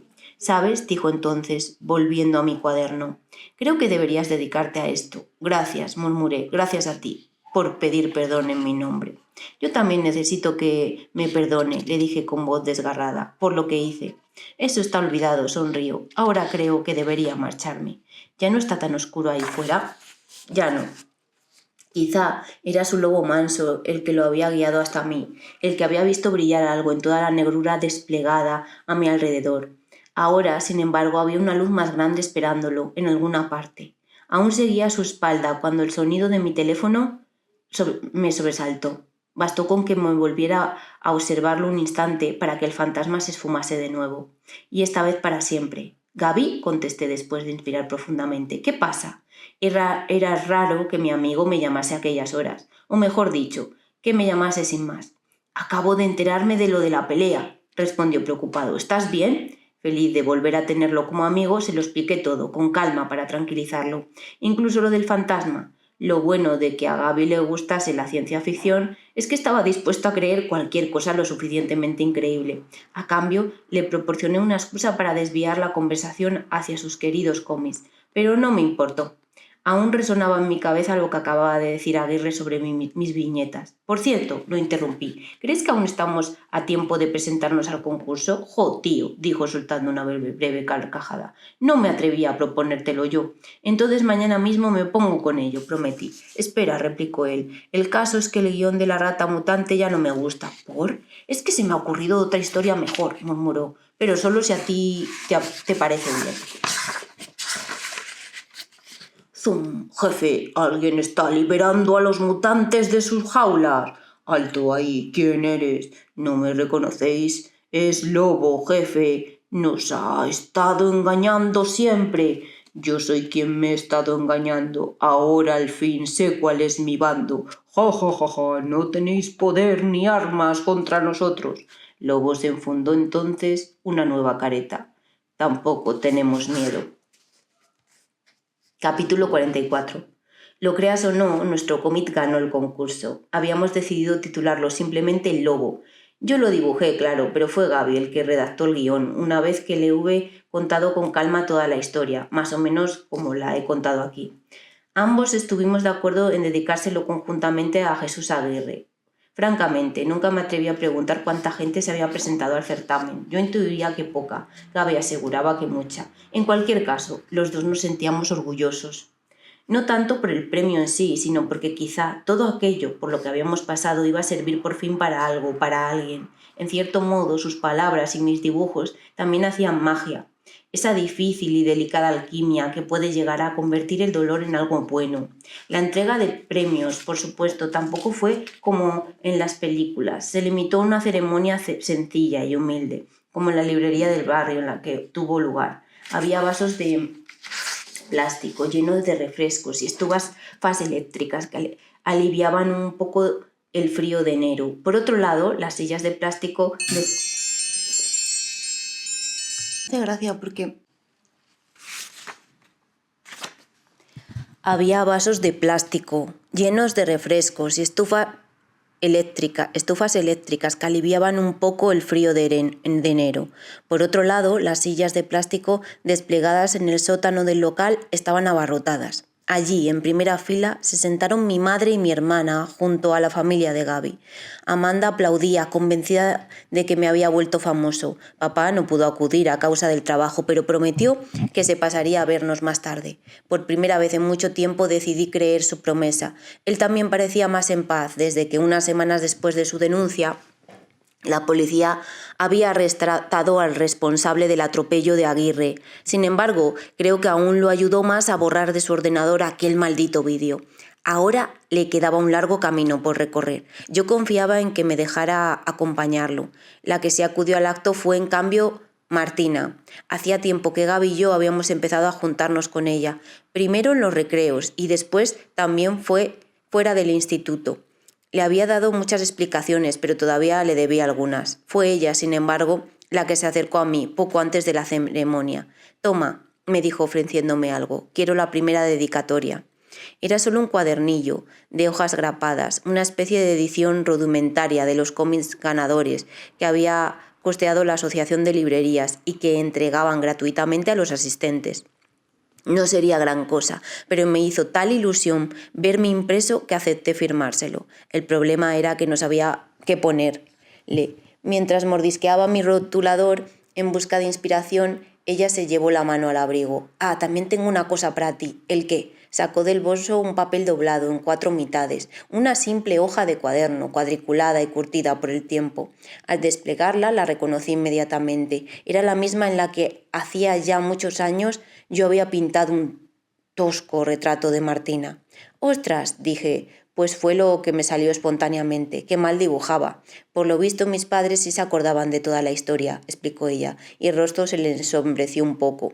Al contármela me vino esto a la cabeza. Lo tenía por alguna carpeta vieja. «¿Lo has guardado tanto tiempo?», titubeé. «Pero, ¿sabías que era mío?». «Claro».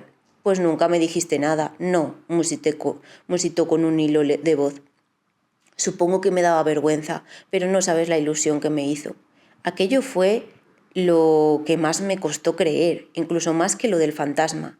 Martina no me había dado la espalda en el colegio porque me odiase.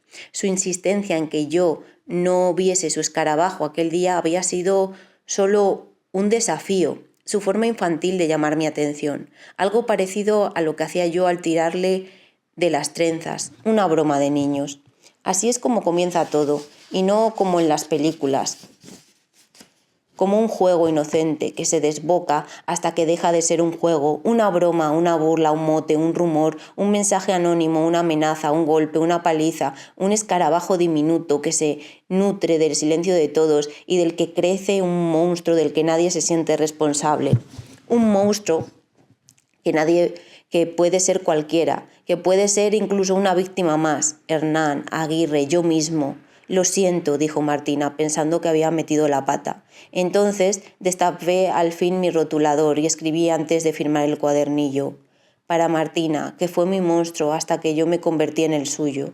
«Yo también lo siento», le sonreí después de firmar el cuadernillo, con mi nombre artístico, el único que podía haber elegido. «Lobo».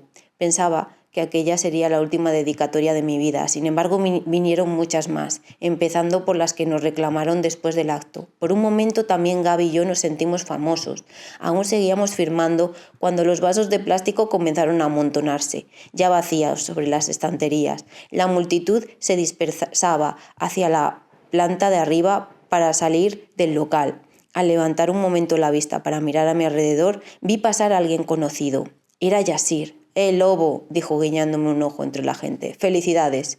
Para cuando conseguí reaccionar, ya estaba subiendo las escaleras. Quizá le dio de vergüenza acercarse para decirme algo más. Lo único que sé es que a partir de lo ocurrido en el mirador, también a él se le veía cada vez menos, con Hernán y los demás.